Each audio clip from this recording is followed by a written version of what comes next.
Esta película nació con un viaje hacia la región del noreste salteño, cuando había terminado de rodar Oro Negro.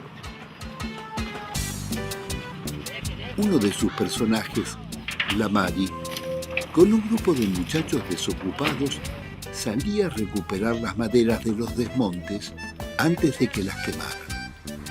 Sabiendo que me interesaba filmarlos, me invitó a que los acompañara.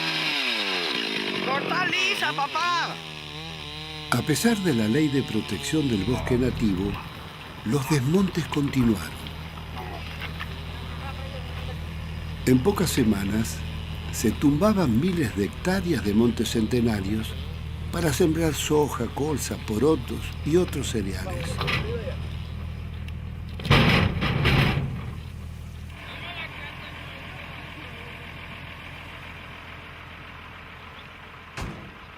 Nunca me había sucedido que el rodaje fuera el camino para descubrir lo que a mí me estaba pasando.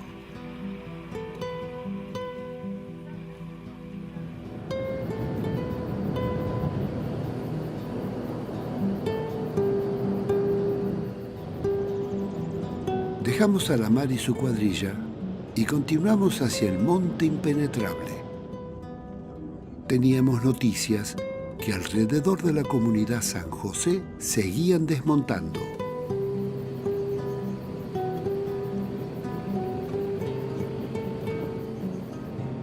Los wichí, que habitaban esas tierras desde siempre, estaban cercados como animales de corral. Debían emigrar hacia los pueblos cercanos o quedaban expuestos al bombardeo de las fumigaciones. Mi nombre se llama Eleuterio Basualdo, que yo represento la comunidad. Bueno, en realidad acá viven son 43 casas y aproximadamente hay 270 o 300 familias, en total, entre los grandes y los chicos. ¿Son wichís? Son todos wichí. Claro.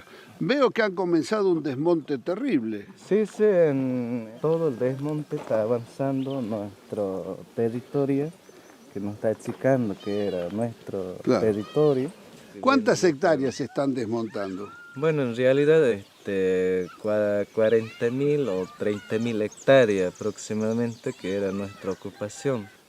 Y bueno, nosotros ya no podemos decir nada porque está hecho por causa de desmontes. ¿Hace cuánto que están aquí? Más de 200 años que ya viven acá. Sí.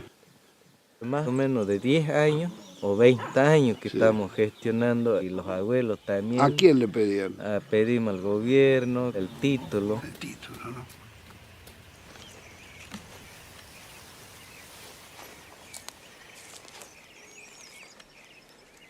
Ese arbolito se llamaba mistol.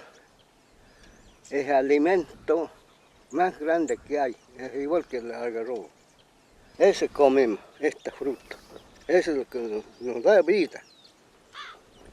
Ahora mire, han volteado con fruto y todo, con esta fruta.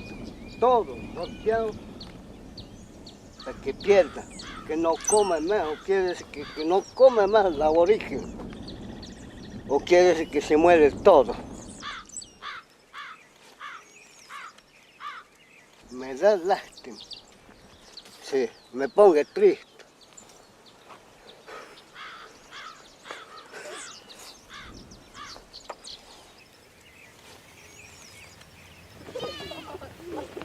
Abuelo, ¿cómo era esto antes?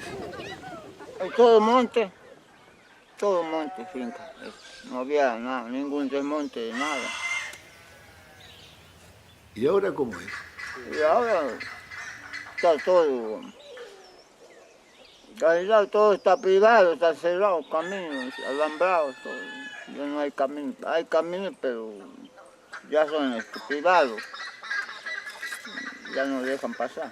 ¿Y qué va a hacer si le dicen que se tiene que ir? No sé, ¿qué debemos hacer? Y si no tenemos dónde, ¿qué debemos hacer?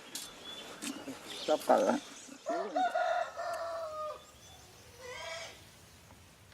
¿Cómo es lo de la fumigación? Bueno, cuando viene la avioneta, ahí se pasa Sí. por arriba de la comunidad. Y entonces cuando ¿La avioneta pasa la por acá avioneta arriba? pasa arriba, y a veces cuando tira el veneno, entonces cuando viene viento nos Sí. llega a la comunidad. Claro.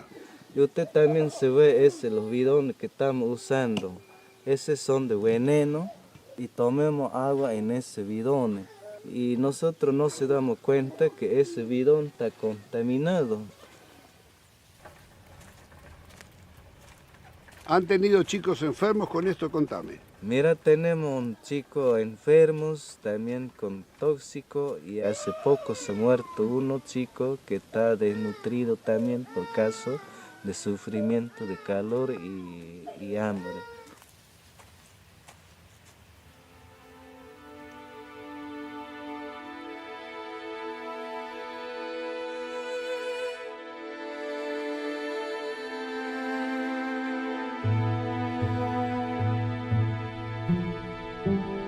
El relato de Basualdo me recordó los miles de chacareros y campesinos que seguían expuestos a la contaminación de las fumigaciones.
Empezamos nuestro viaje por la provincia de Buenos Aires, yendo al encuentro de dos expertos en ecoagricultura, Jorge Rulli y Adolfo Boy, exdirector del INTA.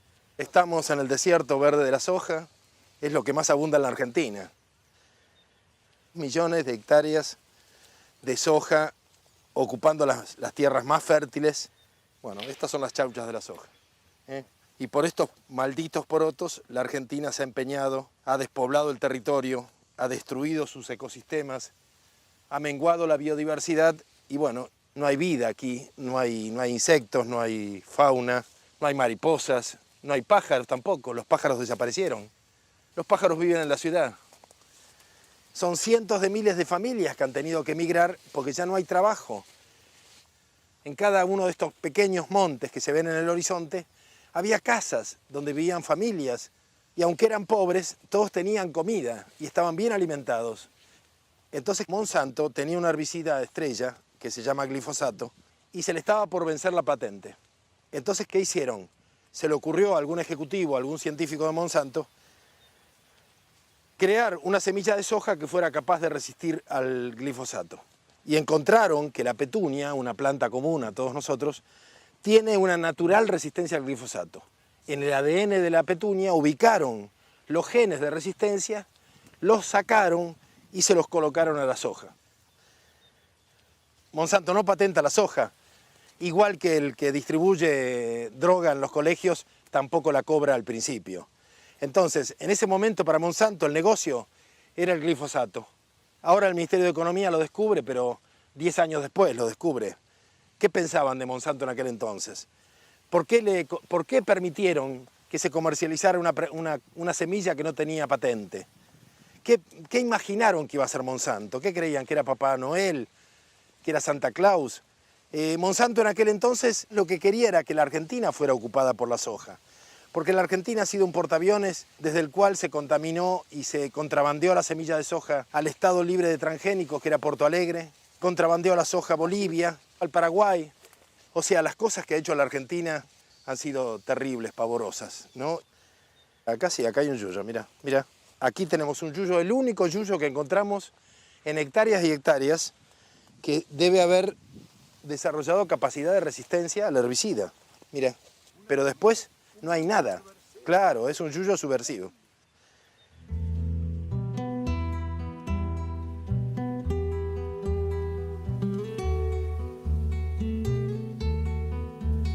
¿Pero de dónde viene este maíz, Adolfo? Viene de México, ¿no? Su cuna es México, se llamaban los hombres de maíz. El maíz llega hasta nosotros porque hubo miles de años de selección de etnias que dedicaron toda su vida a seleccionar maíces de todo tipo. Los abatik, por ejemplo, que tenía el INTA en esa época. ¿Qué eran esos maíces? Esos maíces eran producto de la selección que hace el agricultor en el mundo. Ser agricultor y guardar sus semillas es algo como la vida, el alma del agricultor. ¿Argentina tenía entonces sus propios maíces? Absolutamente, como tenía sus propios trigos. Las universidades antes, la Facultad de Agronomía, todas hacían sus semillas, producían semillas. El INTA prácticamente regalaba semillas. El INTA difundía semillas que producía, mejoraba permanentemente, sus técnicos producían variedades. Por supuesto no se hablaba de patentes. ¿Por qué? Porque la estábamos regalando. Tratábamos de hacer fomento, es decir, el Estado estaba realmente al servicio del productor y de la familia rural. Estos maíces híbridos tienen la protección de la patente. Las semillerías tienen asegurado que todos los años el productor tiene que comprar semilla. Siguiendo el camino que tenía el INTA, seleccionando variedades originales, se puede llegar a una semilla que compita con cualquier semilla de Monsanto. Lo que pasa es que sería una semilla que es de todos. No hay negocios detrás de esa semilla.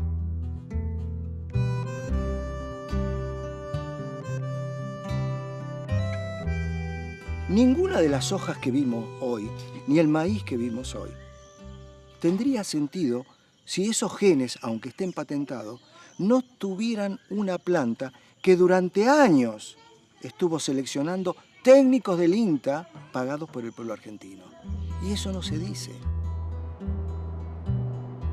El Instituto Nacional de Tecnología Agropecuaria, con 4.000 técnicos y decenas de programas de investigación, hizo un gran aporte al campo argentino.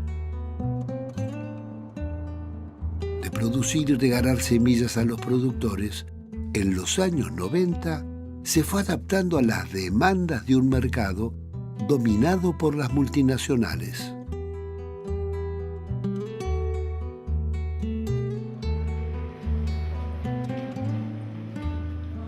Al reemplazar la agricultura por la agroindustria, se acentuó el patentamiento de la madre tierra.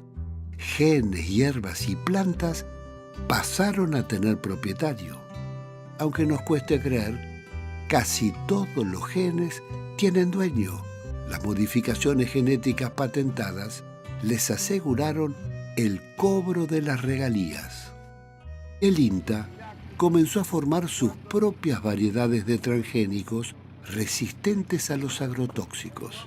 Sí, en arroces hemos tenido un gran éxito con la obtención de cultivares tolerantes a herbicidas. En colaboración con la compañía BASF la hemos patentado en Estados Unidos y ahora la patente se está extendiendo al resto del mundo. Estos son algodones, y es un cultivar también que inscribió el INTA ya hace muchos años, que ha sido muy exitoso.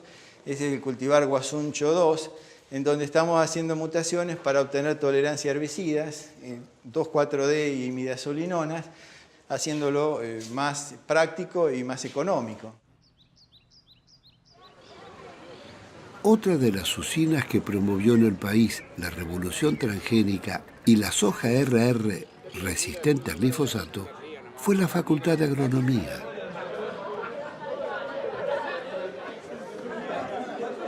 Lo que no era transgénico pasó a ser viejo, anacrónico, reaccionario. Yo lo vi iniciarse, por supuesto no teníamos conciencia de lo que estaba pasando. Teníamos una conciencia parcial. ¿Cuál era el modelo? El modelo era un modelo de la agricultura química y era difícil para nosotros entender qué era lo que se estaba proponiendo.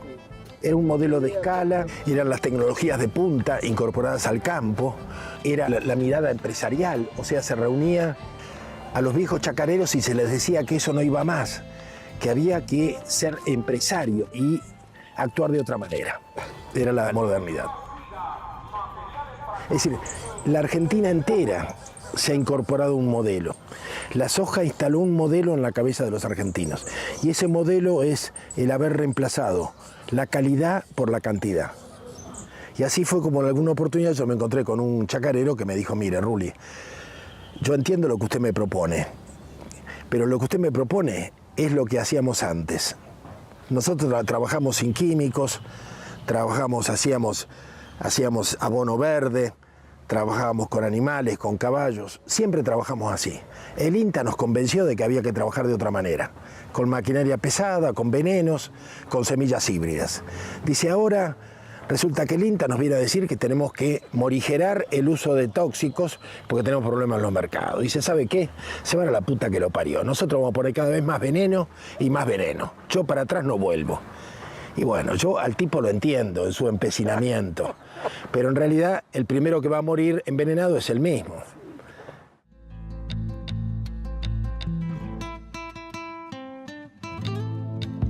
Seguimos viaje hacia el sur de Santa Fe, la zona núcleo de la soja, llevados por Pedro Peretti, ex dirigente de la Federación Agraria. Mira, Pino, esto eran todos montes de durazno, había una cantidad de hectáreas que no tengo precisión, abastecía la zona y extra zona también.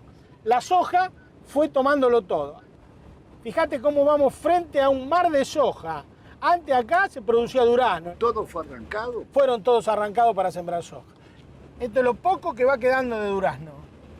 Debe haber en este momento, debe ser el 10% de lo que había plantado. Esta soja que vos ves acá se sembró en menos de una hora y por teléfono, con el celular, con este aparatito.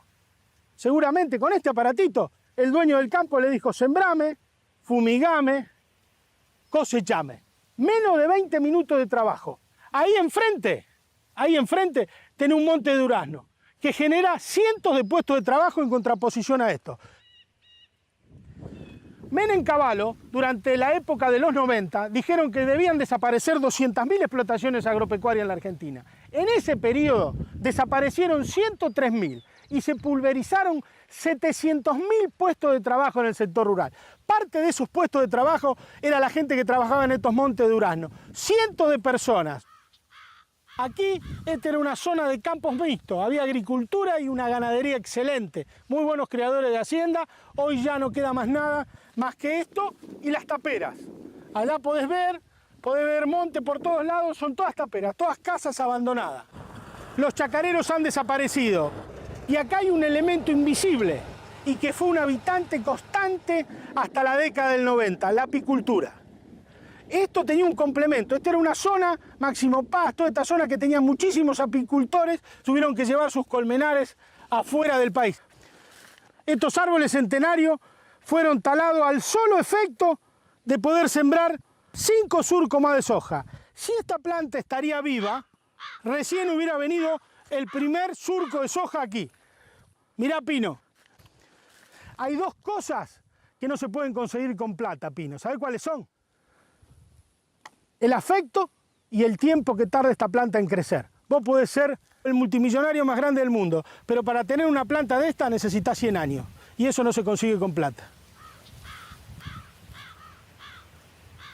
Mirá, si yo fuera actor, Pino, la guita que me perdí.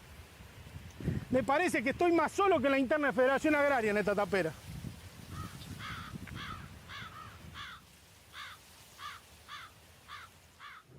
Mientras se iba sojizando, la gente se iba yendo. Mirá, recién pasamos por una escuela que estaba sin alumnos. Esta está abandonada. En 18 kilómetros, en el trayecto que va de Pavón arriba a Máximo Paz, hay 3 escuelas rurales como esta, totalmente abandonadas. Son terrenos que pertenecen al gobierno de la provincia o al gobierno de la nación, depende del carácter ¡ay, la mierda! Depende del carácter del establecimiento. Esto es lo que quedó de la escuela. El mástil, trunco, y la escuela absolutamente abandonada. Esto estaba lleno de pibes, chacras, chacareros trabajando con su familia. Hoy no quedó más nada. Hoy hay solamente soja y acá podemos ver el mudo testimonio en que fue reducida esta escuela. Vivienda de un par de chanchos que están en engorde. Y estos nos quieren hacer creer que esto es el progreso. Esto es el retroceso más grande que tuvo la Argentina en los últimos 20 años. Este modo de agricultura.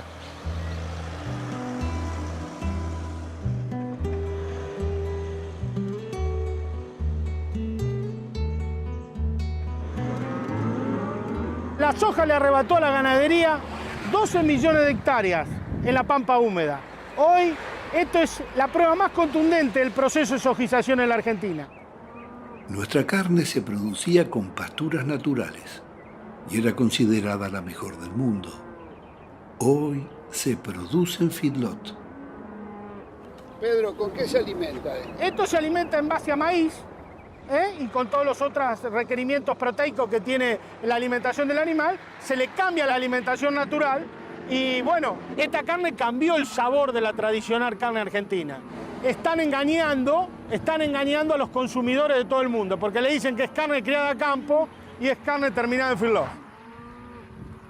Y además es el mismo modelo de concentración económica en pocas manos con empresas integradas verticalmente.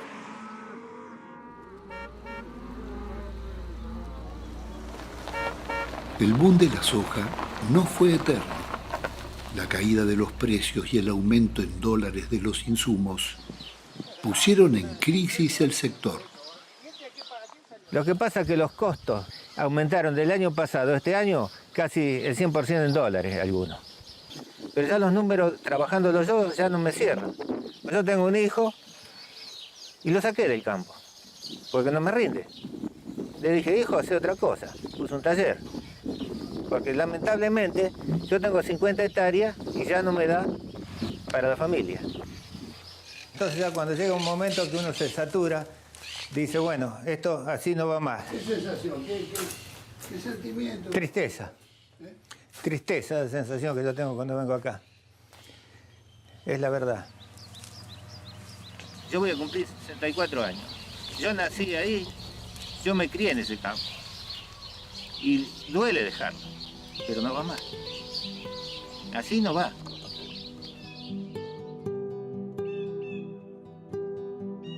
Con la sojización, los chacareros se endeudaron en miles de dólares y sus campos y máquinas fueron rematados.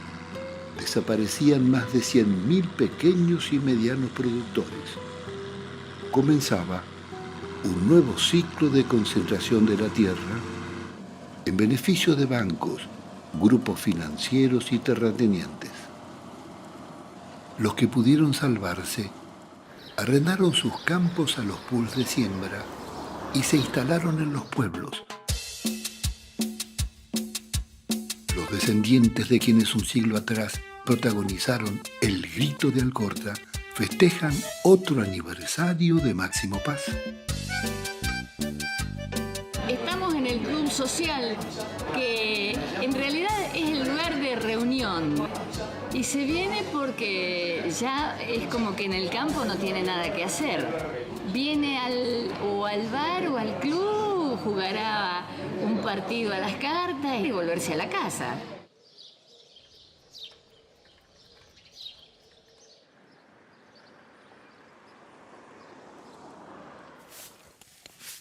Marcela, ¿por qué se fueron del campo? No vive nadie en el campo. Quedaron todas taperas. Son todos campos que están alquilados. No tendríamos ningún vecino. Para decir, bueno, me cruzo o no sé, necesito un vaso de agua y me cruzo que tengo un vecino. No tengo a nadie. No hay nadie. ¿Cómo hacemos a volver toda esta gente a la vida rural? Mi hija más chica tiene 11 años. A la escuela a la mañana, a la tarde, inglés, gimnasia, teatro, hockey. Yo puedo ir a hacer gimnasia, puedo... Pero me es más fácil a mí desvincularme y hacer esas cosas que si estoy en el campo, que siempre algo te está demandando otra cosa.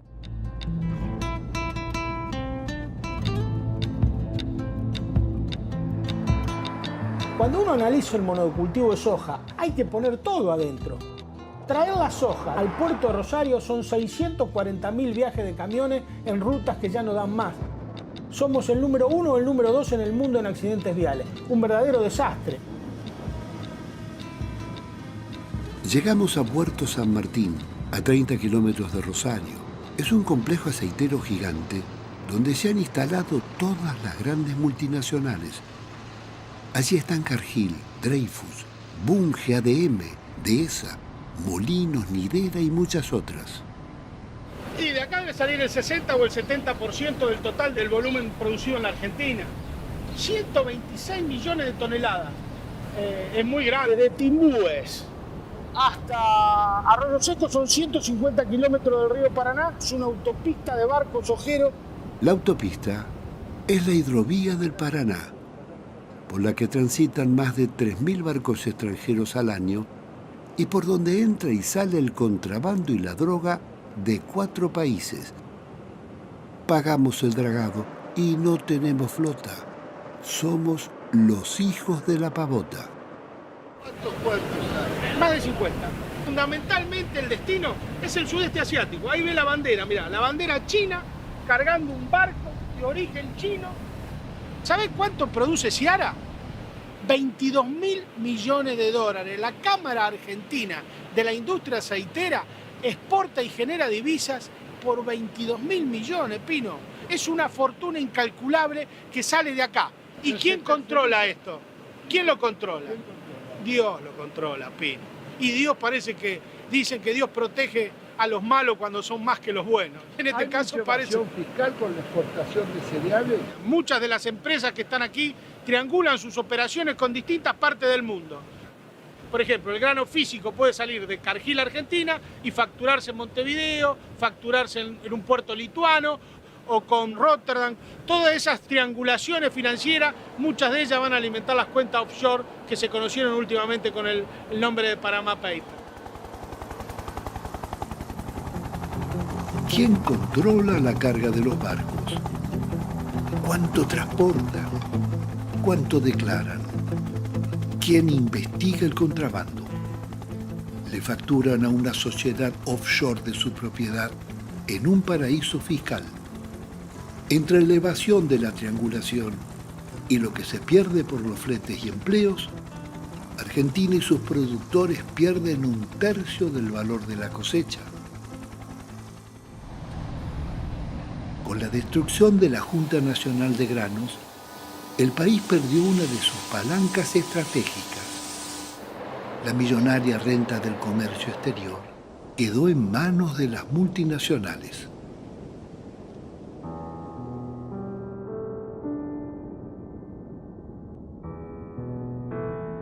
Nos fuimos a Mar del Plata para investigar la producción de la verdura. Aunque parezca mentira, es uno de los alimentos que más pesticidas recibe.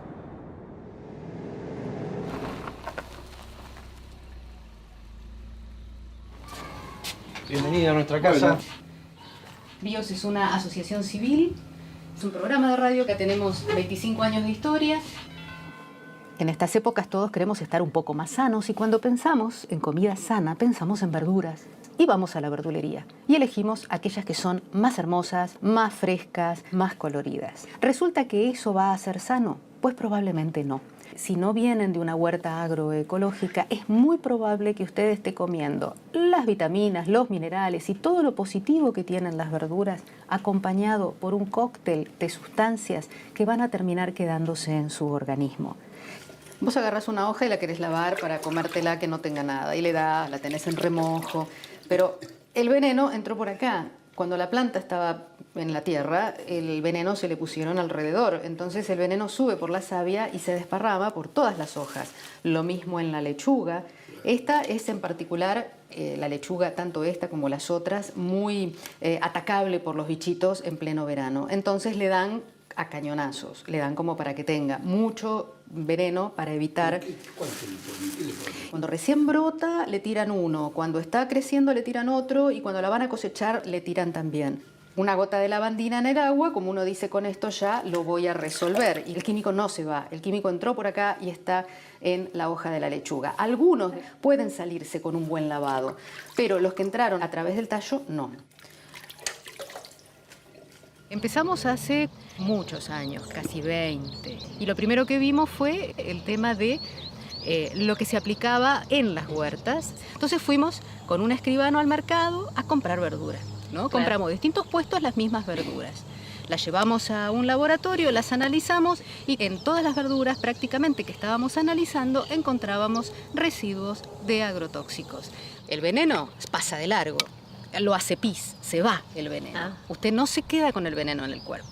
Entonces fuimos a sacarnos sangre, a ver si teníamos nosotros en el cuerpo estas sustancias que habíamos encontrado en la lechuga, en la espinaca, en la rúcula, en las verduras que habíamos analizado.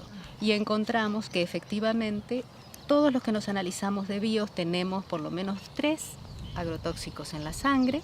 Yo tengo endrín. El endrín es una de las sustancias de las primeras. Comiendo verduras hace años, yo soy una cuba. Hacete el análisis. ¿Qué análisis hay que hacer? Los análisis que nosotros hacemos son con un cromatógrafo, que es un aparato que tienen, que busca las distintas familias de agrotóxicos y saltan en ese aparato cuáles son las sustancias específicas que vos tenés.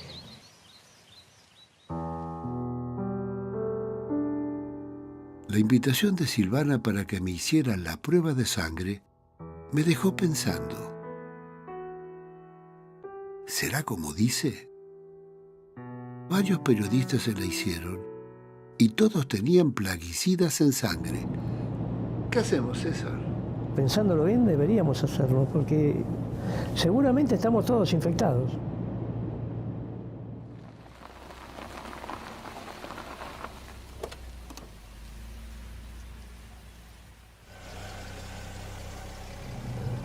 Para los que no me conocen, soy César Lerena, soy doctor en ciencias veterinarias, especializado en alimentos, más particularmente en la seguridad alimentaria, tanto en el ámbito de la producción de los alimentos como la industria y el comercio.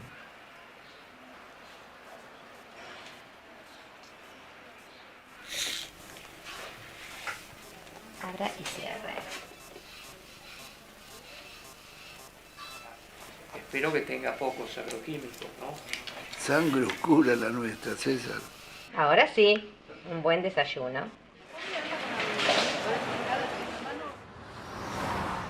Cuando uno adquiere en las pequeñas verdulerías o en los grandes supermercados productos de todo tipo hortícolas, lo que está haciendo en definitiva es recibir esos alimentos de estos establecimientos productivos. Nadie sabe, ni nunca nadie se ha puesto a trabajar en qué nos pasa en el organismo cuando estamos comiendo 50 dosis máximas permitidas, porque están analizadas como si el cuerpo de la persona fuera sano, natural, no enfermo y bien robusto, con sus defensas bien altas, y comiese solamente una de esas dosis máximas permitidas, que además no sabemos si en el organismo se sinergizan. Esto significa que una con otra se mezclan y la respuesta es más que la suma de 1 más 1. Hay un doble mensaje: el consumo sano y la falta del control total del Estado sobre lo que debería ser fundamental, que es garantizarle la salud de la población. La verdura que se ve tan bonita como para un florero, lamentablemente es una verdura que arrastra residuos de agrotóxicos. Hasta que no cambiemos el modelo hacia una agricultura orgánica, realmente nos estamos llevando veneno a la mesa. Bueno, y el consumidor, por otro lado, tiene herramientas ya. Por supuesto. Consumir seguro, conocer el origen, no consumir hortalizas de lugares donde presumiblemente se utilizan agrotóxicos. Totalmente. No hay solución para el agrotóxico cuando la hortaliza llega a la casa. Cuando llega a la casa no hay forma, ni con agua ni con la cocción, de resolver el problema de la hortaliza.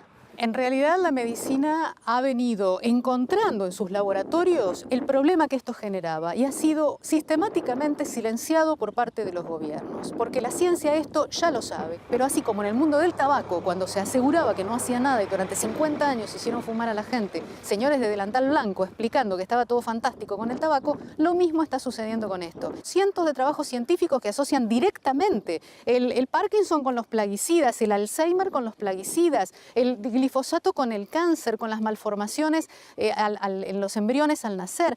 Mata, ya está. Esto enferma y esto mata. Está matando a la gente que se lo come. Todos lo saben y no es una fábula siniestra. Se sigue fumigando con veneno los campos y los pueblos rurales. Se fumigan todos los cultivos y cereales. Arroz, tabaco, uva, frutas. Se usan venenos prohibidos como el endosulfán, el paratión e incluso el letal fosfuro de aluminio para combatir el gorgojo en silos y camiones, causante de la muerte de varios camioneros. Miles de horticultores, chacareros y tractoristas sin trajes de protección fumigan y respiran venenos en los silos, molinos y viveros donde trabajan. Finalmente, los desechos agroquímicos son arrojados en vertederos, desagües y canaletas, contaminando el agua y la población. Es lo que sucedió en las tomateras de General Lavalle, en Goya, donde los chicos Nicolás y Celeste Arévalo se envenenaron al pisar un barro con desechos de alfa-endosulfán vertido por la tomatera.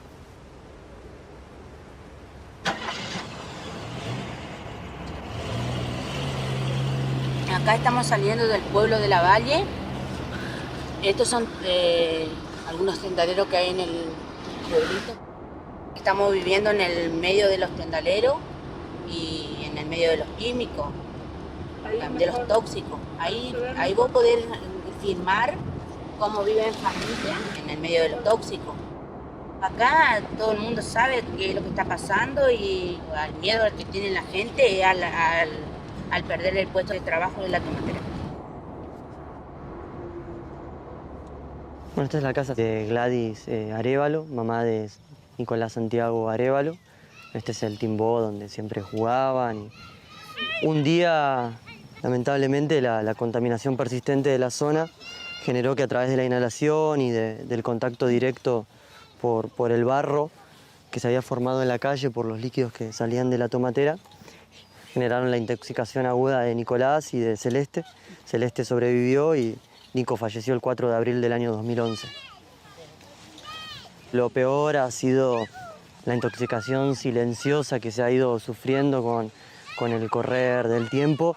Estamos hablando de una zona de trabajo infantil, trabajo precarizado, trabajo en negro. La pendiente es hacia el río, está muy cercano, así que todo va al río Paraná.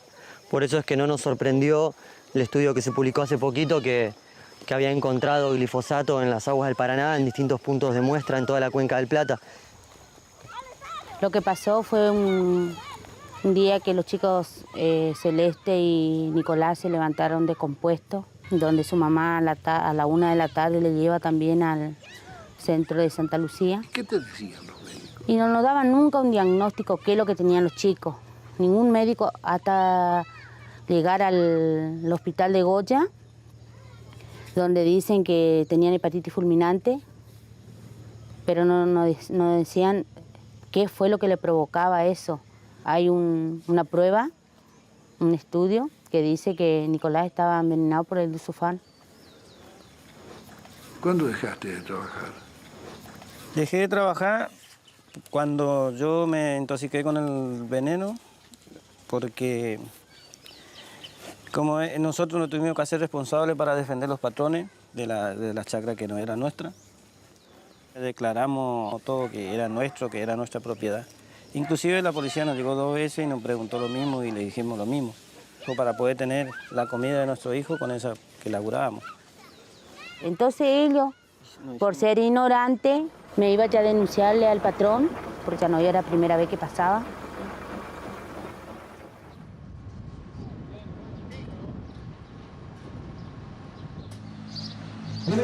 sentir vergüenza por estar defendiendo asesinos y un modelo de muerte. Encontramos a la monja Marta Peloni, la histórica defensora de las víctimas sociales.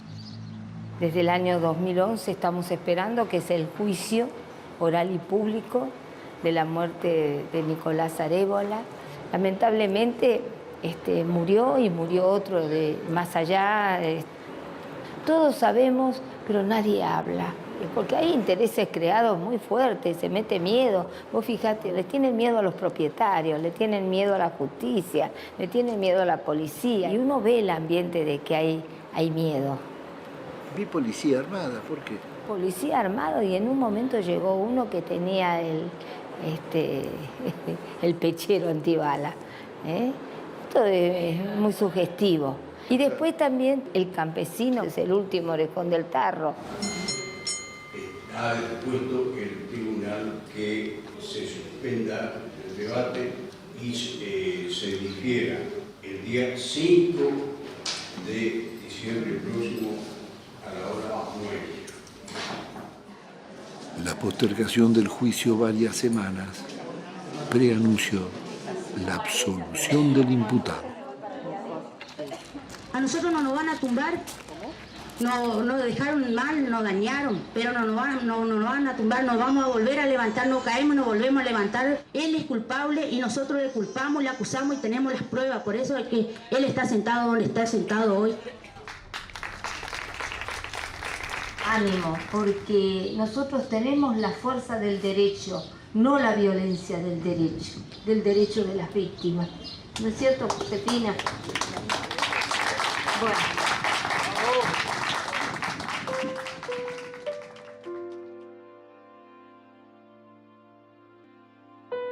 Acá hay que socializar los temas y agruparnos todos los que estamos en la finalidad de las mismas problemáticas, que son sociales, son problemas de nuestra gente, son problemas nuestros.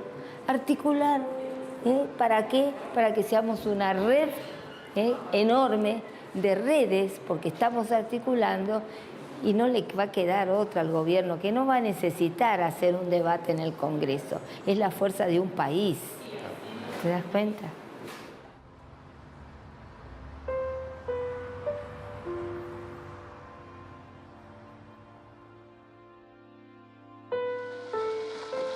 La fiebre de la fumigación no respeta espacios públicos ni las escuelas rurales.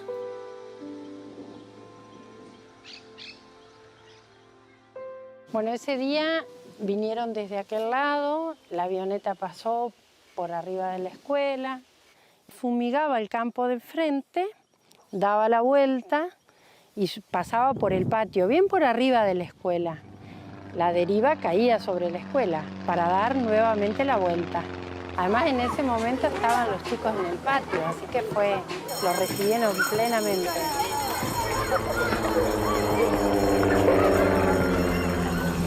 El viento estaba para el lado de la escuela, por eso notamos que estaban fumigando.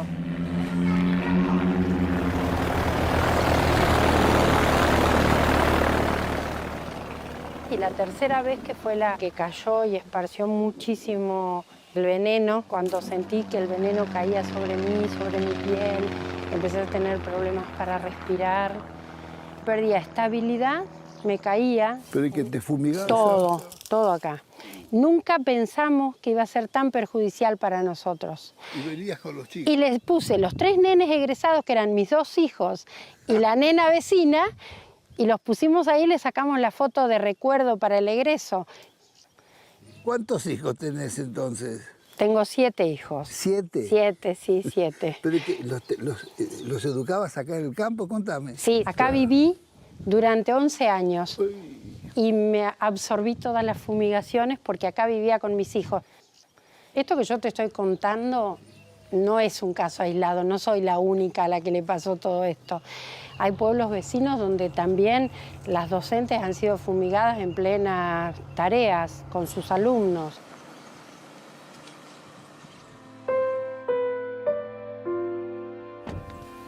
Bueno, esta es la Escuela 11, mi amada Escuela 11. Fui directora maestra, directora con grado a cargo, 6 años en esta escuela. Y bueno, y acá viví un montón de cosas lindas, la experiencia de la escuela rural es fabulosa y también cosas muy feas en relación a las fumigaciones, ¿no? Esta escuela, como tantas otras escuelas rurales, están, como ven, rodeadas de campo y campo sembrado, lamentablemente, es campo fumigado. No se respetan distancias, no se respeta que haya chicos, no se respetan horarios escolares y nadie es castigado. Hasta ahora nadie ha pagado ni un centavo de multa. Es muy indignante. Uno ve que los chicos tienen problemas de salud, que tienen recurrentes problemas respiratorios, sangrados de nariz, reacciones de piel. Y bueno, la verdad es que da muchísima impotencia, mucha bronca. Es una red de silencio, de complicidades. Cuesta que se comprometan las autoridades, incluso las otras docentes que denuncien también las situaciones similares que hay en sus escuelas. Yo tuve que denunciar como directora 4 fumigaciones en pleno horario escolar. Fue una fumigación pegada al alambrado con 2,4-D. En otras ocasiones, la última, por ejemplo, salimos al recreo, estábamos acá en las hamacas y el mosquito estaba enfrente fumigando. Entonces yo traté de parar al fumigador, crucé el campo cuando paró a cargar agua para hablar con él. Y bueno, la inhalación del producto que estaba en el aire me produjo un adormecimiento de la cara durante 15 días, tuve una parestesia hemifacial y tos durante 2 meses, ¿no? Bueno, los chicos viven todos en campos, en puestos, donde también se fumiga, pero en sus casas ellos no pueden denunciar a sus propios patrones, porque bueno, ¿no? Al otro día estarían de patitas en la calle. Y muchas veces pasa que esta misma gente son las primeras víctimas de esto, porque los mismos papás son los que manejan los mosquitos o los que manejan estos tractorcitos que fumigan en forma más manual. Los dueños de los campos ni mandan a sus hijos a la escuela rural, ni viven, ¿no? O sea, vienen, supervisan el trabajo, no son tampoco los que se suben al mosquito, ¿no? Eso genera mucha impotencia y una sensación de mucha soledad. ¿Y el vendedor de agrotóxicos es una persona respetada? Contame esto. Claro, los vendedores de los agrotóxicos, de las maquinarias, tienen su negocio y son de repente, por ejemplo, los principales auspiciantes de las radios, de los programas de televisión. Entonces es muy difícil que se apoye la denuncia, que se apoye esta toma de conciencia. O tienen campos o son dueños de las casas que venden las maquinarias agrícolas. Esta sensación de que uno es, bueno, la loca de la escuela 11 que denuncia las fumigaciones, ¿no? Y escuchar comentarios incluso de docentes decir, tanto escándalo y si fumigan en todas las escuelas, ¿no? Como diciendo, bueno, ¿esta qué le pasa? ¿Por qué tanto molestar con las fumigaciones? Es esta cuestión de despertarse anoche y pensar por qué parte de tu cuerpo va circulando ese veneno, ¿no? ¿Y por qué está ahí?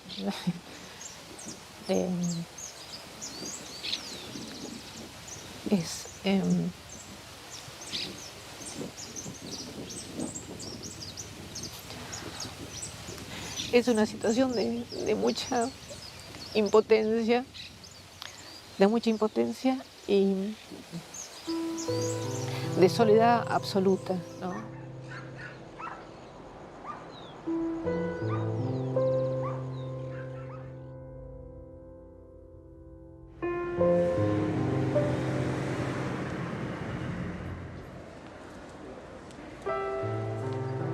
La investigación sobre el alcance de las fumigaciones nos llevó hacia la Facultad de Ciencias Exactas de La Plata, donde encontramos al doctor Damián Marino del CONICET. He sido licenciado en química, egresado de esta casa, y me he potenciado específicamente en el estudio de la temática de los plaguicidas, cómo ingresan al ambiente, cómo se movilizan, a dónde alcanzan. Eso quiere decir que un plaguicida o un agroquímico que se aplica en el campo no queda quieto, se mueve. No importa si se les aplica en Salta, en Buenos Aires o en Ushuaia, sino que van a cumplir su identidad, se van a mover digamos, una gota o un plaguicida ingresado en la vía aérea va a llegar a través de la ventana del aire que uno respira a la casa de cualquier vecino. Y no necesariamente a 2 metros, puede alcanzar kilómetros.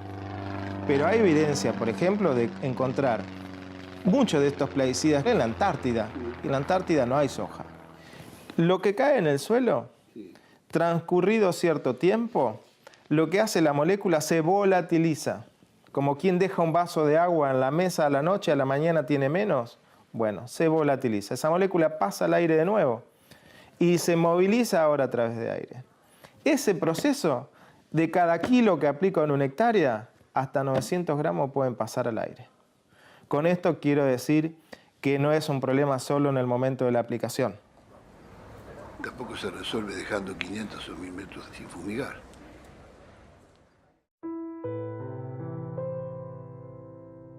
El doctor Andrés Carrasco, investigador del CONICET, demostró por primera vez la incidencia del glifosato en las malformaciones de los embriones. La investigación de Carrasco fue muy resistida hasta que le llegó el reconocimiento internacional. Nosotros no empezamos a trabajar en glifosato porque es una molécula atractiva. Empezamos a trabajar en glifosato porque nos impactó algo que estaba pasando en la sociedad, en el interior, en esos lugares donde solamente hay gente rodeada por soja. Hicimos un trabajo con herbicida e hicimos un trabajo con inyección de glifosato puro en embriones y encontramos una serie de malformaciones. Cuando uno inyecta de un lado del embrión, desaparece un ojo. Si inyecta a los dos lados del embrión, aparecen malformaciones muy serias, produce cíclopes, produce achicamiento de la cabeza, afecta toda la estructura craneal y produce malformaciones craneales. Hay un aumento del 400% de malformaciones en la provincia del Chaco. Esto no es imaginación ni es paranoia, pero el impacto del uso de agrotóxicos, y digo agrotóxicos porque son tóxicos. Un tóxico, algo que mata, es tóxico. O sea que el glifosato no es el único, ni va a ser el último. Pero como la ciencia también está contaminada, la ciencia tampoco es neutral, y es absoluta, y es objetiva. A veces trata de ser objetiva, pero nunca neutral. La pueden diseñar para una cosa, la pueden diseñar para otra. Y en este momento la ciencia está diseñada para el mercado, no para la sociedad. Con eso termino. Gracias.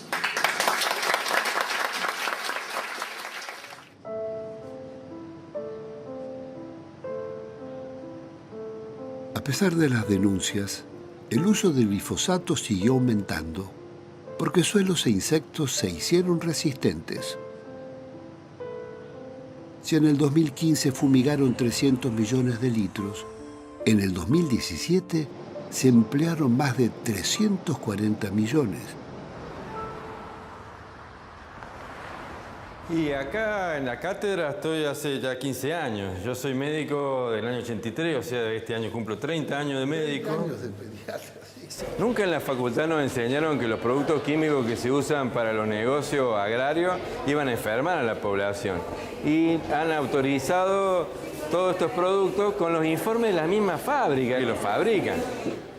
Bueno, los servicios de neonatología en los últimos 10 años han tenido un cambio muy impresionante en el tipo de patología que tenemos. Hay momentos del año en que todas las incubadoras están llenas de niños malformados.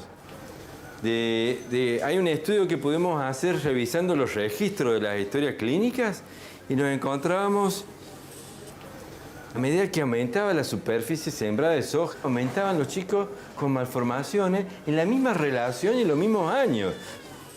Con los padres es muy doloroso porque muchas veces cuando tienen un niño mal formado, los padres creen de que es culpa de ellos, que es culpa de la madre o del padre o de un disgusto, y en realidad no es así. Y los médicos nos dicen que muchas veces tienen más abortos espontáneos, no son abortos provocados ni inducidos, que nacimientos.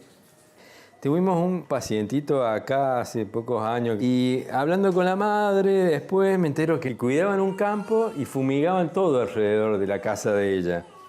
Cuando nació el bebito tenía todas las tripitas afuera. Entonces de a poco lo íbamos acomodando, le hicimos 5 operaciones, ¿no? Y en octubre un día me llama la madre y me dice que se había muerto. A la mañana fueron y lo encontraron muerto en la cuna. Había hecho una muerte súbita. No, doctor, me dice, tuvimos que volver a mi casa allá en el campo. Y le digo, ¿y estaban fumigando? Fumigaron el día antes que muriera. Le digo, ay, no le dije más nada. El número de pacientes que consultan por enfermedades alérgicas, como asma bronquial, problemas respiratorios, problemas dermatológicos, problemas oculares o problemas sanguíneos, nosotros los asistimos con frecuencia y se exacerban en determinada época del año. Es notable que es una zona de pueblo, realmente de pueblo fumigado. ¿Pueblos fumigados? Fumigados. No solamente hay pueblos fumigados, sino que hay barrios fumigados. No solamente fumigaciones a través de mosquitos, sino fumigaciones a través aéreas. El sistema inmunológico, que es lo que nosotros manejamos, está íntimamente relacionado con todo el ambiente. Con lo que respira el hombre, con lo que come el hombre, con el agua que toma el hombre.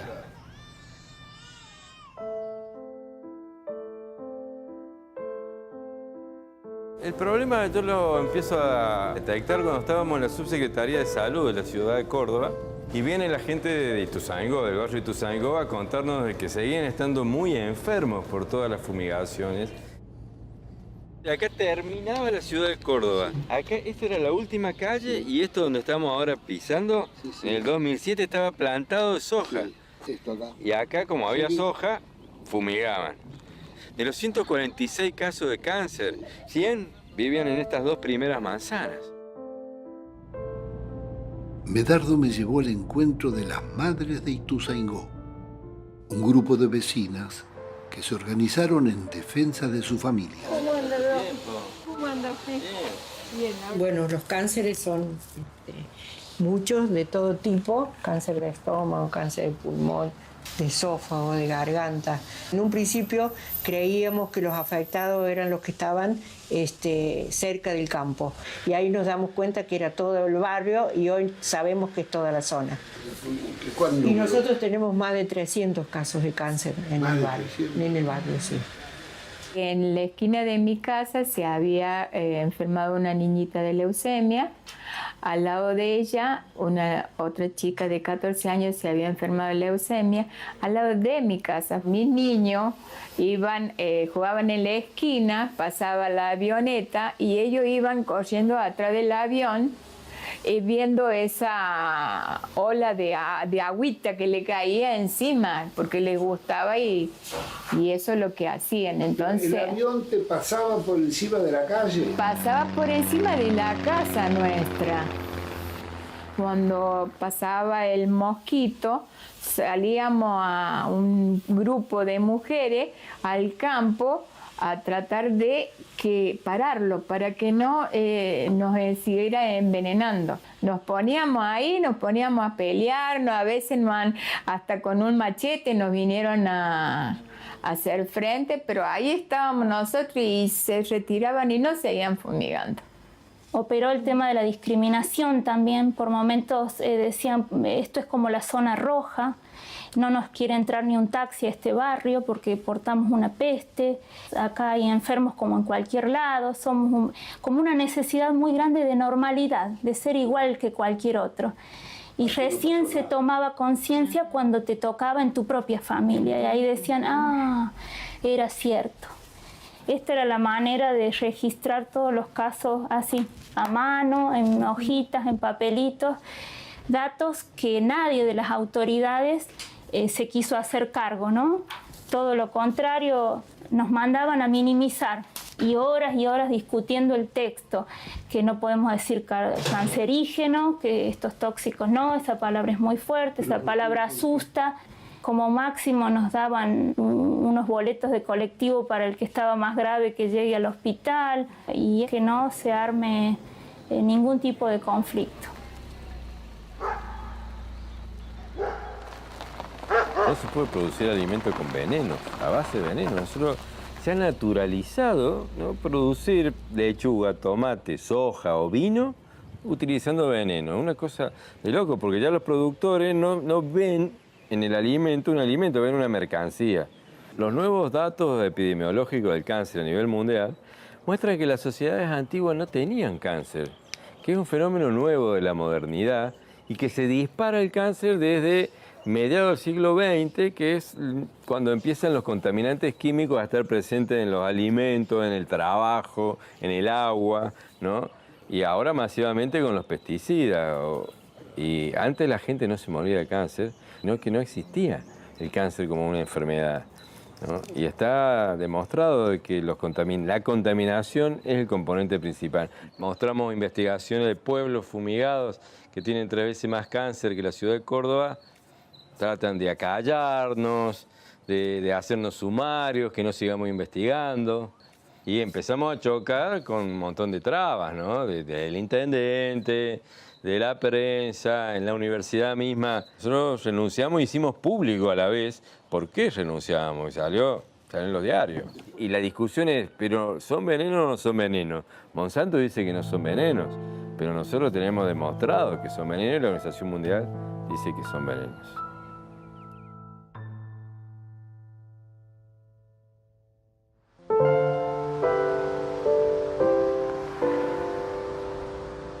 Después de tantos hechos dolorosos, vivimos en Rosario una de las experiencias más estimulantes y que más nos emocionó. Un grupo de jóvenes médicos y estudiantes, coordinados por el doctor Damián Bersenazzi de la Red de Pueblos Fumigados, organizaron campamentos sanitarios para indagar sobre la salud de la población. Por favor, adelante. Acá es donde trabajamos. Esta es parte de nuestro equipo de trabajo. ¿Cómo están? Docentes de la práctica final. Toma asiento. Bueno, en esta oficina vas a ver acá las cajas con las encuestas de los campamentos que hemos hecho. Acá hay algunas localidades, las otras están en la otra oficina porque son las que ya hemos escaneado. Cada 3 meses nos vamos a una localidad junto con los estudiantes a instalarnos 5 días. Cada uno lleva su bolsa de dormir, su colchón inflable y bueno, y lo que hacemos es compartiendo también al mismo tiempo con la comunidad, el vivir en ese lugar. Los campamentos estaban formados por cerca de 200 estudiantes del último año de la carrera. En esos 5 días, los 2 primeros hacemos el relevamiento, que vamos casa por casa. Cada estudiante previamente recibió una indicación con un plano donde se le dice qué manzana le corresponde encuestar a él. Hasta el día de hoy tenemos 29 pueblos que hemos entrevistado, más de 100.000 personas encuestadas. Solo le preguntamos cuáles son los problemas de salud que han tenido en los últimos 20 años y si ha fallecido gente viviendo en esa casa en los últimos 20 años y si ha nacido alguien con algún problema como una malformación o algún problema congénito. Cuando vemos lo que tenían en común todas esas localidades, además de sus problemas de salud, era que había cambiado la forma de producir en los últimos 20 años hacia la producción de transgénicos dependientes de venenos. La bibliografía científica publicada a nivel internacional demuestra que hay relación entre la exposición a esos venenos y los problemas de salud que, entre otras cosas, nosotros estamos encontrando en los territorios que vamos recorriendo. Fíjate acá, esta vitrina tiene una serie de malformaciones que nosotros usábamos para estudiar como algo que nunca íbamos a ver en nuestra vida y por eso estaban acá, cosas muy raras. Y hoy estas malformaciones nosotros las estamos viendo en los pueblos donde hacemos los relevamientos de lo que te voy a contar ahora. Qué horror, viejo. Espantoso. Estos son fotos de niños nacidos en Paraná, en la provincia de Entre Ríos. En los hospitales esto es registrado como un aborto espontáneo. El otro dato es de los casos de cáncer, eran 217 cada 100.000.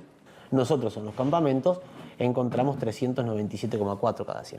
En nuestro trabajo nosotros pudimos observar cómo el hipotiroidismo, como la segunda enfermedad crónica más referida, o sea, con mayor presencia en los pueblos donde nosotros hicimos nuestros campamentos. Que son los pueblos fumigados. Que son pueblos fumigados, claramente. Vemos que hay un crecimiento, malformaciones congénitas cada 1.000 nacidos vivos. El año pasado nosotros fuimos convocados por el Tribunal Internacional Monsanto de La Haya para declarar y presentar ante el tribunal los resultados de estos relevamientos que hacemos en los campamentos sanitarios. La respuesta oficial de las autoridades de esta facultad fue poner cadenas en la puerta de la oficina. Pusieron cadenas en la puerta de la oficina donde teníamos guardadas todas estas cajas con la documental de cada una de las encuestas, de cada una de las 29 localidades que nosotros hemos recorrido hasta hoy. En esta oficina teníamos guardadas todas nuestras cajas. Y esta fue la oficina donde pusieron las cadenas y acá están los parches que quedaron después de las cadenas. No, muchas gracias en serio, Pino, por este apoyo tuyo.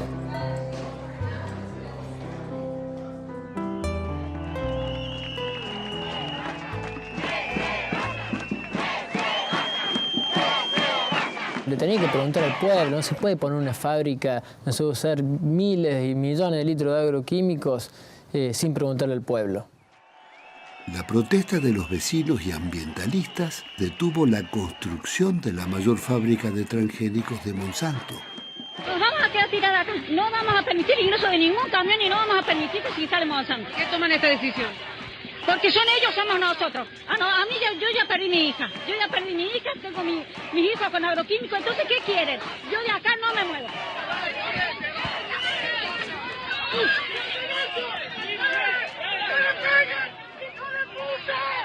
Y fueron 3 años de lucha en la calle, en el plano político, en el plano judicial, marchas multitudinarias en Córdoba capital.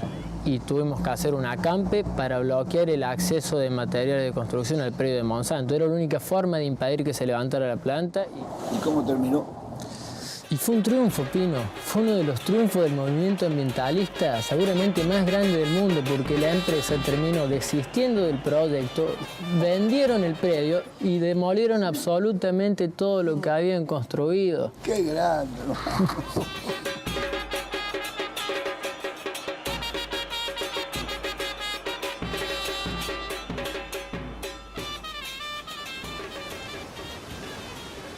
Mar del Plata toma conciencia de toda esta problemática gracias a una denuncia de una ONG BIOS. Y lo primero que nos encontramos es que íbamos a aplicar la ley tal cual como estaba, prácticamente dejamos afuera entre el 70 al 80% de las producciones. Entonces era inviable desde el punto de vista productivo y logístico para que dejara Mar del Plata sin alimentación. Una vez vino un productor que me dijo, mira, tengo este hinojo que cada vez que lo quiero vender en Buenos Aires me lo rebotan porque tiene niveles de agroquímicos elevados, entonces lo tengo que vender en Mar del Plata. Y nosotros decíamos, bueno, estos son el hinojo que como yo, el que comen mis hijos. Bueno, acá tenemos los resultados de los estudios que le hicimos en sangre y en orina. Y le cuento lo que encontramos. Pesticidas organofosforados en sangre, encontramos del panel investigado clorpirifos etil, que es un pesticida que es de amplio espectro, que se utiliza comúnmente en muchos cultivos.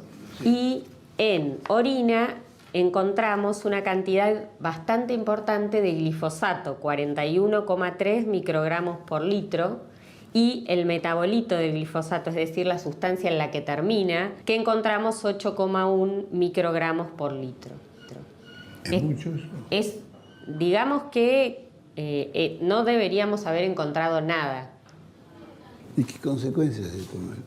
Mirá, yo creo que ahora no podemos sacar conclusiones claras. Hace falta más información, hace falta más estadísticas. Lo real es que yo hace 4 o 5 meses que estoy brotado con dermatitis y urticarias que nunca en mi vida tuve. Hice varias consultas, dermatólogo, etcétera, pomadas, esto y lo otro, pero sigo igual. Los agroquímicos están asociados a dermatitis, están asociados a diabetes, a cáncer, a problemas neurológicos, problemas renales. Hay un montón de patologías que se están asociando a la presencia de agroquímicos. Pero te digo, todavía es muy poco lo que se sabe.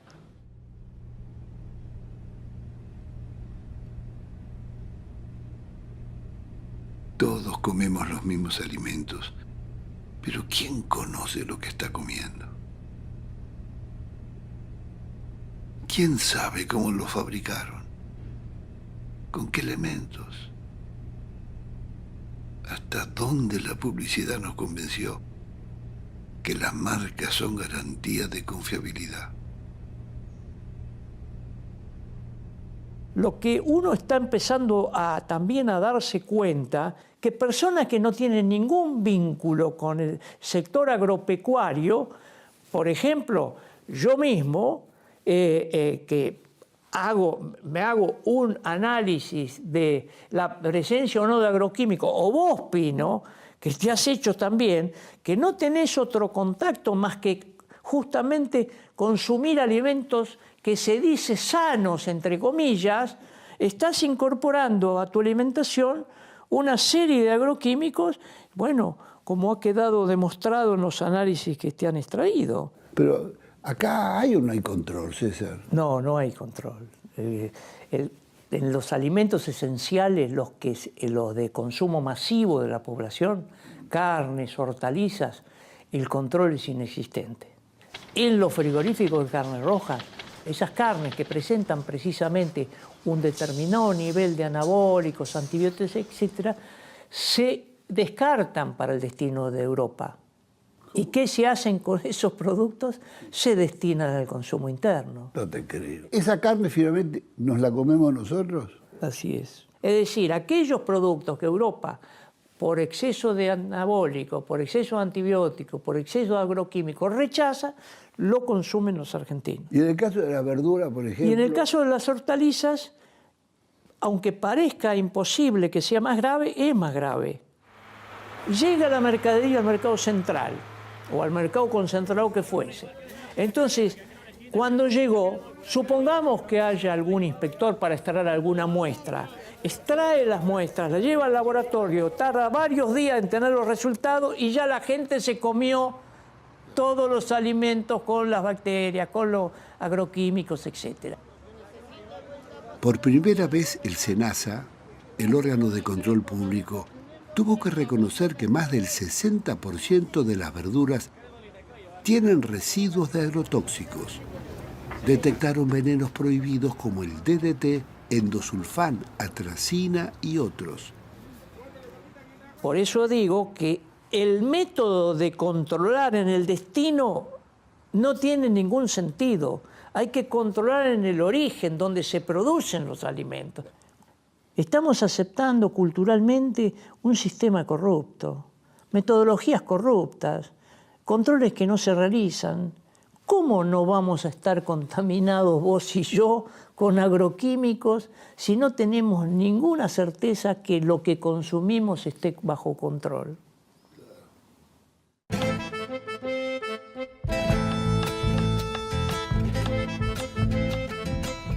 Ante la producción rural con agrotóxicos, fue naciendo un vasto movimiento por la soberanía alimentaria y la ecoagricultura.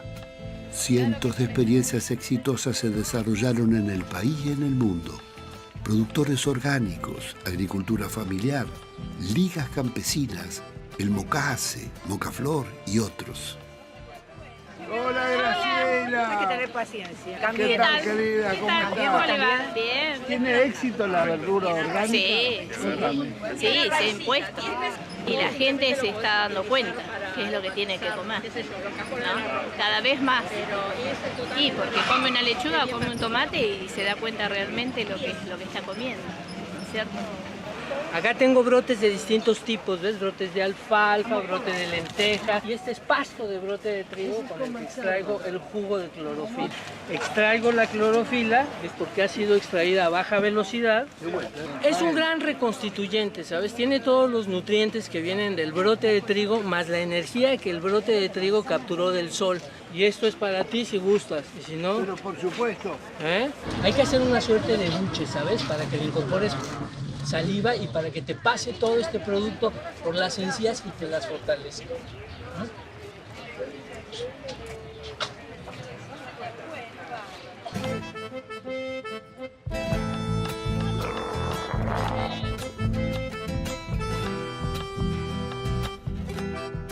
Ante la crisis alimentaria y el acceso a los alimentos, los campesinos de todo el mundo, organizados en Vía Campesina, propusieron el concepto de soberanía alimentaria, el derecho de los pueblos a decidir sobre los alimentos que producen y consumen.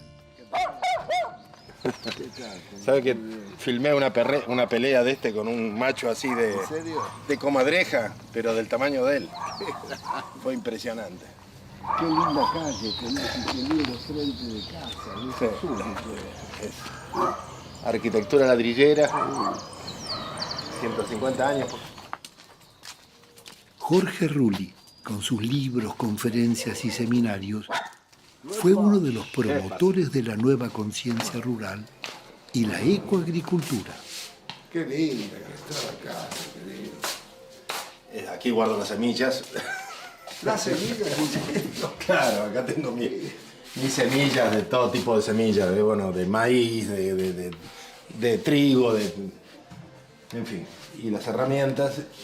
¿De cuándo es esta casa? De 1865. Hace varios años, Jorge Rulli creó el Grupo de Reflexión Rural. Hoy tiene miles de seguidores y su prestigiosa audición en Radio Nacional Horizonte Sur fue levantada en el 2009 por orden del gobierno. Hemos puesto mucho amor en esta casa con Wanda, la verdad que hace 25 años que estamos aquí. La casa nos ha permitido construir, realizarnos personalmente. Mira, este es el árbol del tomate, mira. ¿Tomate perita? Sí, tomate perita es un árbol americano. Esto viene desde el norte argentino y se aclimató. Esta es mi huerta orgánica, pero también es una propuesta política. Lo que estamos tratando de demostrar es que una familia puede producir gran parte de lo que consume a partir de los propios recursos, sin invertir dinero. Y sobre todo con círculos de energía que se van alimentando los unos a los otros. Aquí no hace falta aire acondicionado. Con todo el verde que tenemos, realmente se crea un subclima que es muy agradable para pasar el día. Todo lo que ves acá es vida. Tenemos plantas, uvas, frutales y animales. Y nosotros, ¿no? Y yo trabajo un par de horas o 3 horas por día en esto y voy interrumpiendo el trabajo en la computadora, ¿viste? Porque si no me hace mal. Y esto me alegra la vida y me permite seguir joven, ¿viste? Porque la realidad argentina es abrumadora, realmente. Y esto me ayuda a encontrarle otro sentido a la vida, ¿no? Otra de las alternativas para el campo argentino nos la dio Pedro Peretti. Además de productor, es el teórico de la chacra mixta, con varios libros escritos sobre el tema.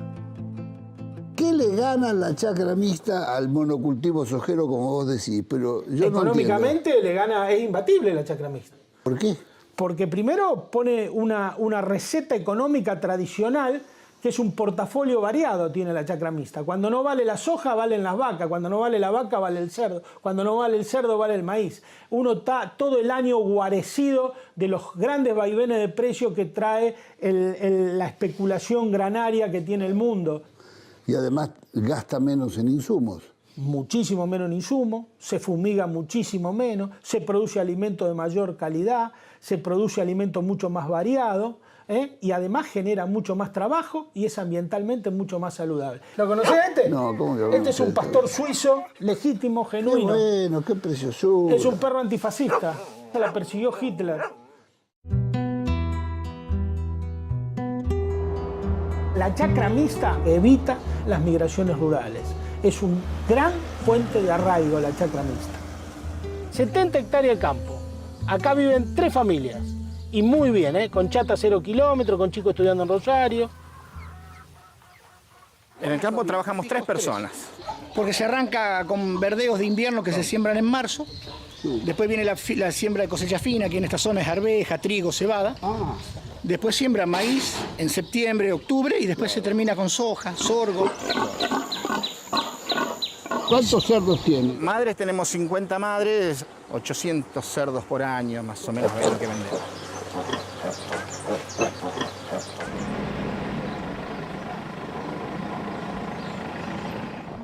Esta es la parte del campo que usamos para ganadería. 96 animales en 10 hectáreas. Esto es más rentable que la soja. Yo lo que hago 2 veces por día es correr este hilo de boyero. Acá tenés 2 hilos, un boyero, una pantalla solar que se hace por energía solar y con eso se maneja todo el campo. No hace falta poste, no hace falta talar quebracho, no hace falta deforestar nada para tener la división que corresponde y manejar la hacienda.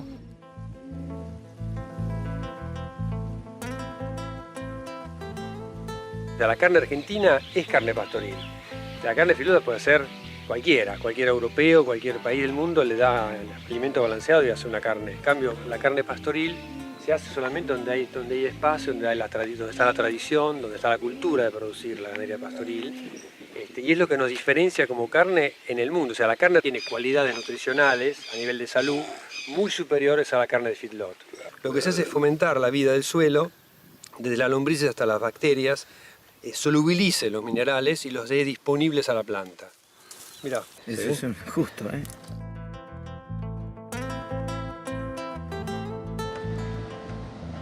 Siempre se dijo, cuando hay 1000 kilos de lombriz abajo, hay 1000 kilos de carne arriba.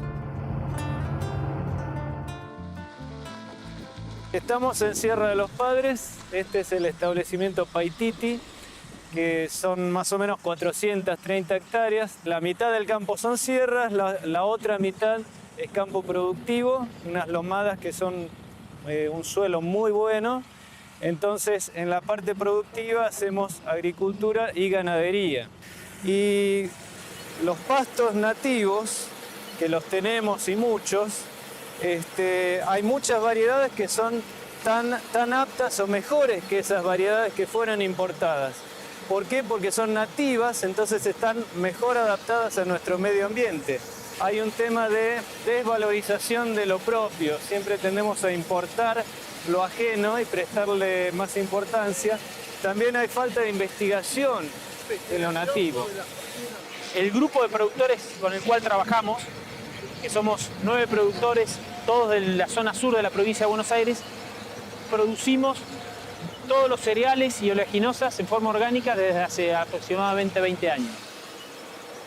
La Argentina es el segundo país en el mundo en superficie orgánica certificada. ¿Sabés que tiene cardos? Acá no hay verso. Ves que tiene malezas. Ves que las malezas no se las quita. Uno convive con las malezas. Por ahí hay alguno que sabe, mira este lote y dice, esto es un asco, es una porquería, está todo lleno de yuyos. Sí, pero este trigo, aunque no se crea, en esta zona está rindiendo 5.000 kilos, 5.200 kilos de promedio. Los cultivos orgánicos rinden menos que un cultivo convencional. Eso siempre es así, porque no tienen la batería de agroquímicos que lo preservan de bichos, de malezas, y tampoco tiene la adición de fertilizantes. Está re buenazo el trigo. Este trigo está certificado, es decir, yo puedo dar fe de que este trigo no tiene ningún tipo de agroquímico, ni en el cultivo, ni en el camión que vimos hoy acá. Y eso para el consumidor es importante, porque lo que hace la industria es exigirle al productor que el trigo llegue sin ningún bicho al molino. ¿Y eso qué significa? Que el productor, para cubrirse, lo que hace le mete una gran cantidad de insecticidas, y eso termina en la mesa de cada uno de nosotros, en casa. Es algo que el productor convencional a veces se olvida, que es un productor de alimentos. Entonces tiene una responsabilidad social. No puedo hacer cualquier cosa con lo que yo hago. Es decir, yo no puedo echarle un insecticida prohibido al camión y con tal de que no me llegue con bichos. Es decir, no puedo hacer cualquier cosa. Yo tengo una responsabilidad social. Está esa discusión de que hay que alimentar al mundo. Yo creo que hay una cuestión económica que resolver, una cuestión política que resolver, que es la de cómo se distribuye ese alimento. Porque nada más evidente que lo que pasa en la Argentina, que es un país productor de alimentos, y hay gente que se muere de hambre, hay chicos que tienen hambre. Esto es trigo de lo mejor del mundo. Esto es fusión del agua, la naturaleza, el sol y nada más. Estas semillas terminan en la molienda, se muele y se hace pan. No tiene ningún agregado, no se le saca nada, no se le quita nada, es decir, que tiene todas las propiedades, todos los minerales, todas las vitaminas del trigo, tal cual es.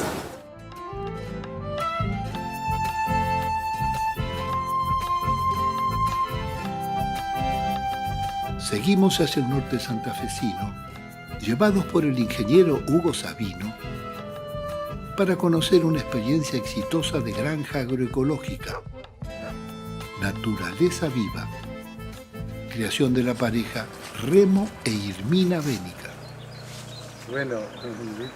Bueno, estamos aquí en Guadalupe Norte. En este momento tenemos 210 hectáreas.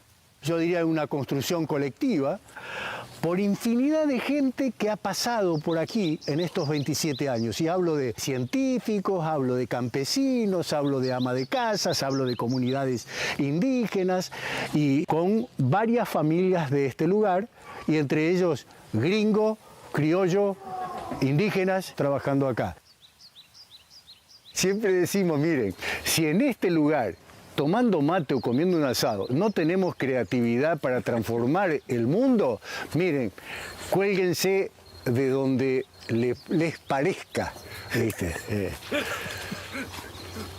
Es interesante entender esto de la rueda de la vida, del ciclado en la propia chacra, en la propia producción agropecuaria, entender de que tiene que volverse, todos los residuos tienen que reciclarse y no contaminar el medio ambiente. El meollo del sistema de producción nuestro es cuando hablamos de integralidad. ¿Ve?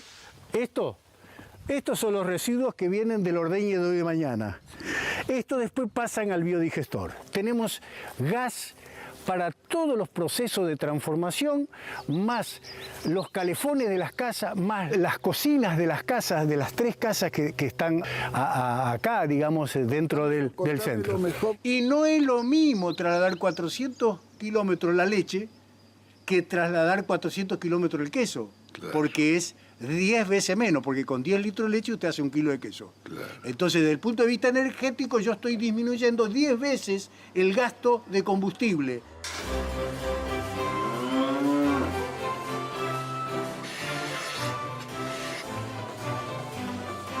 Las vacas lecheras alimentadas a pasto natural y alfalfa son cuidadas hasta el extremo de ordeñarlas con un fondo de música clásica para evitar el estrés.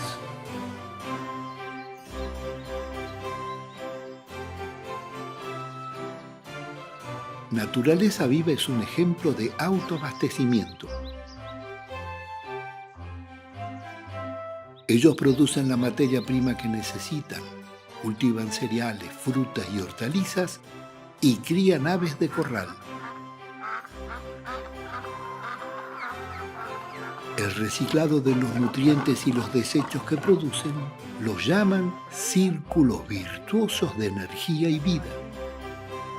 Hola, buen día. Buen día. Todas las mañanas cargan la camioneta con sus productos que venden o intercambian con una red de 700 productores orgánicos. Bueno, aquí vemos el aceite de girasol, que es de la producción de la granja.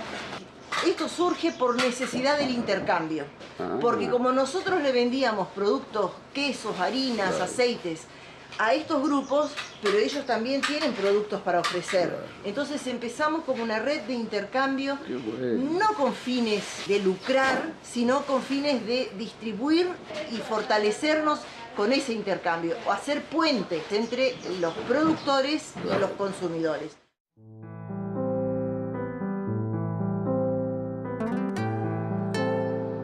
Las innovadoras prácticas de Naturaleza Viva siguen siendo una excepción.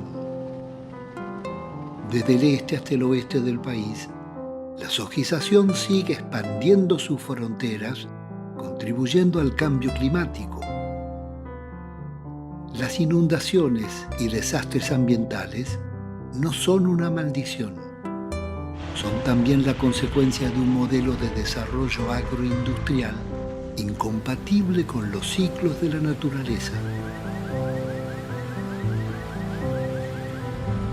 Sin nada que las contengan, las aguas penetraron cientos de pueblos que jamás se habían inundado, dejando pérdidas millonarias. De regreso, visitamos al cacique Don Juan y nos contó que las estancias continuaban con los desmontes y la expulsión de los wichí.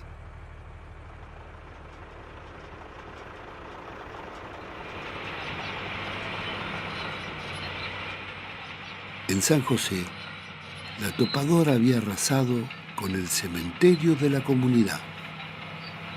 Esta alhambra pasa la mitad del cementerio. Quizá hay mucho cuerpo.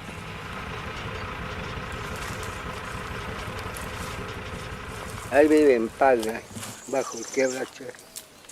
Y mi mamá vive de otro lado. Y a veces me pienso mucho yo.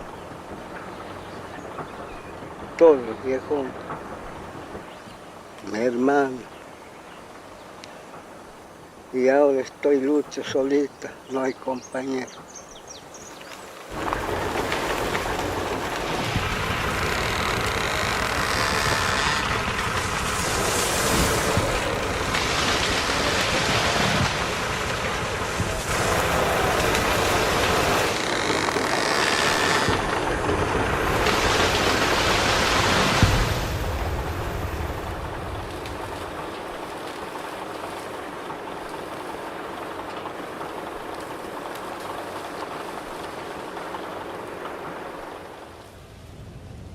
Al irnos, don Juan nos dijo, siempre hay alguien que está peor.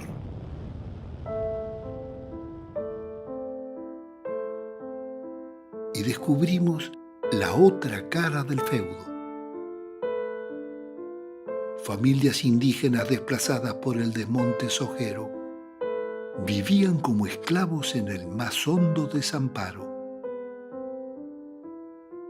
sin agua potable ni alimentos, expuestos a todo. Sus hijos escapaban al vernos.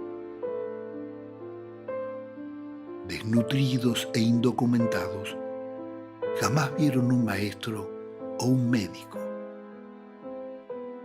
Los explotaban con pagas miserables para hacer postes y estacas.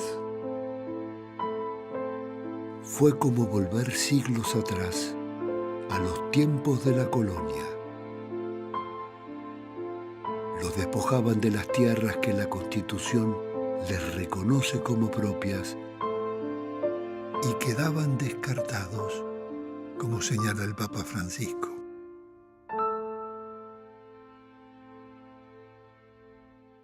Y yo propondría cambiar el modelo agrícola, pero también cambiar la calidad de la democracia política. Porque el modelo agrícola es un modelo de concentración y de exclusión. Concentración de poder y exclusión de poblaciones que no participamos, que no podemos ni siquiera opinar sobre qué modelo de vida o qué modelo de país queremos. Porque damos un ejemplo. Claro, si le diera atribuciones a cada intendente, declarando zonas semirurales alrededor de la ciudad que permitan abastecer de comida a la propia población, el poder político perdería poder, pero sería otra democracia. Y empezaría a cambiar el modelo agrícola, empezaríamos a tener comida. Y la gente participaría, porque la gente no es protagonista en este modelo. Es expectante y es parasitaria en la medida que vive de las retenciones. Todos estamos complicados en vivir de alguna manera de las retenciones. Los empleados del Estado, los desempleados, los piqueteros, todos vivimos de la soja, pero es un modo penoso de vivir y no tenemos ningún protagonismo. Es cierto, todos vivimos de la soja y todos sabemos que el modelo agrotóxico enferma y mata.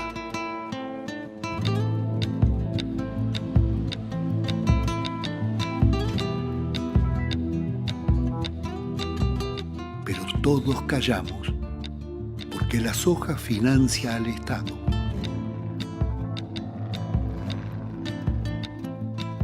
Calla el presidente, callan los ministros, gobernadores, jueces, políticos, legisladores, cámaras empresarias, sindicalistas y medios de comunicación. Pero ¿hasta cuándo seremos complacientes con la muerte? Mientras la riqueza se va para siempre, el país sigue a la deriva sin proyecto estratégico, ni metas de salud y soberanía alimentaria. Lo que impera es el saqueo, llevarse la mayor renta posible aunque nos cueste miles de vidas y despidos, y la frustración de 1 millón de jóvenes que no estudian ni trabajan. Es hora de unirnos en un proyecto que asegure trabajo, salud y alimento sano al pueblo argentino.